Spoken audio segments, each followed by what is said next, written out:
your palm sweaty, heart racing, stomach in knots. You can't cry for help. Not just your throat is too tight to breathe. It would be so embarrassing. You aren't being stalked by a monster. You are speaking in public. Fate sends you worse than this. See, when you are dead, you feel nothing.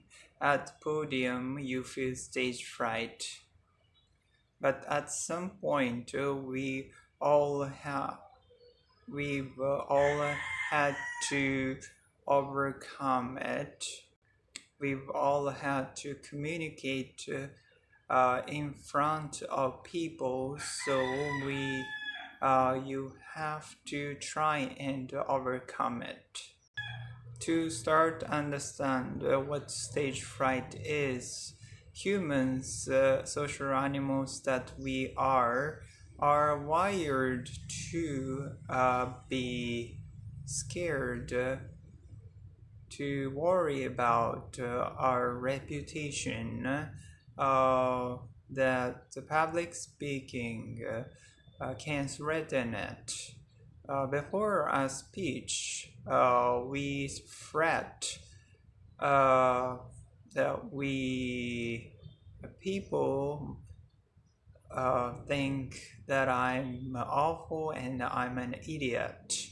This fear of being seen as an awful idiot is a threat,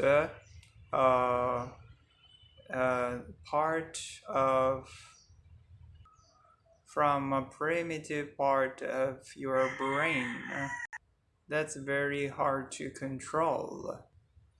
It's a fight or flight response, a self-protective process seen in a range of animals, most of which don't give speeches, but we have a wise partner in the study of freaking out. So Charles Darwin tested fight or flight at the London Zoo snake exhibit. So he wrote in his diary that his will and reason were powerless against the imagination of a danger that had never been experienced. He concluded that his response was an ancient reaction, unaffected modern civilization. So to our conscious civilized mind, it's a speech, and to the rest of our brain that builds up to the code with the law of the jungle, when we perceive the possible consequences of blowing a speech, it's time to run for your life or fight to the death. Your hypothalamus, common in all vertebrates, triggers your pituitary gland to secrete their hormone ACTH, making adrenal glands shoot adrenaline into your blood. Your back and neck tense up. You slouch your legs and hands shake as your muscles prepare for attack. You sweat and your blood pressure jumps and your digestion shuts down to maximize the delivery of your nutrients and oxygen to your muscles and vital organs. And that's why you get dry mouth, butterflies, and your pupils dilates. It's hard to read anything close up, and long range is easy, and that's how stage fright works. So how do we fight it?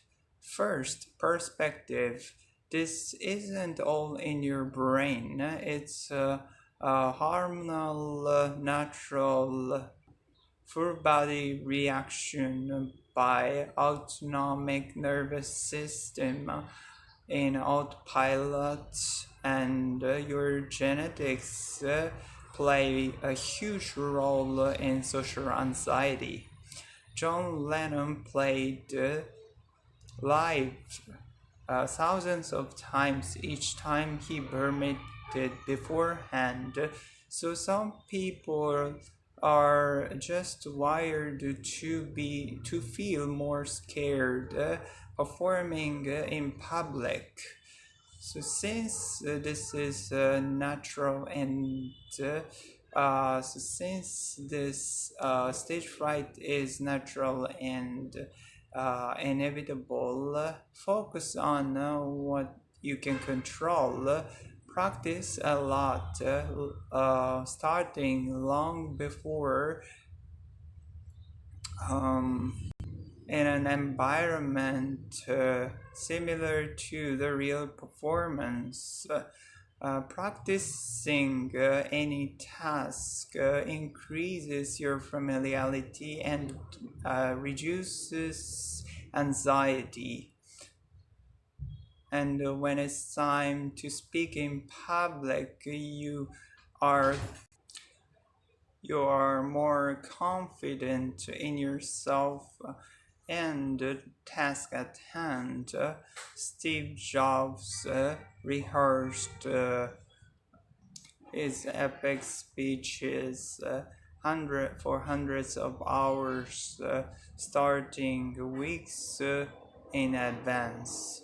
And when you know what you're saying, you will feed off the crowd's energy instead of letting your hypothalamus convince your body that it's about to be lunch for a pack of predators. But hey, your body brain's hypothalamus has had millions of years more practice than you. So just before you go on stage, it's time to fight dirty and trick your brain. Stretch your arms up and breathe deeply. This makes your hypothalamus trigger a relaxation response. And stage fright hits hardest usually right before a presentation. So take the last minutes to stretch arms and breathe. And you will approach the mic, your voice clear, your body relaxed, and your well prepared speech convinces wild audience that you are charismatic genius. How? You didn't overcome stage fright, you are adapted to it. And so, to this fact, that no matter how civilized you may seem, in the part of your brain you are still a wild animal, a profound, well spoken animal.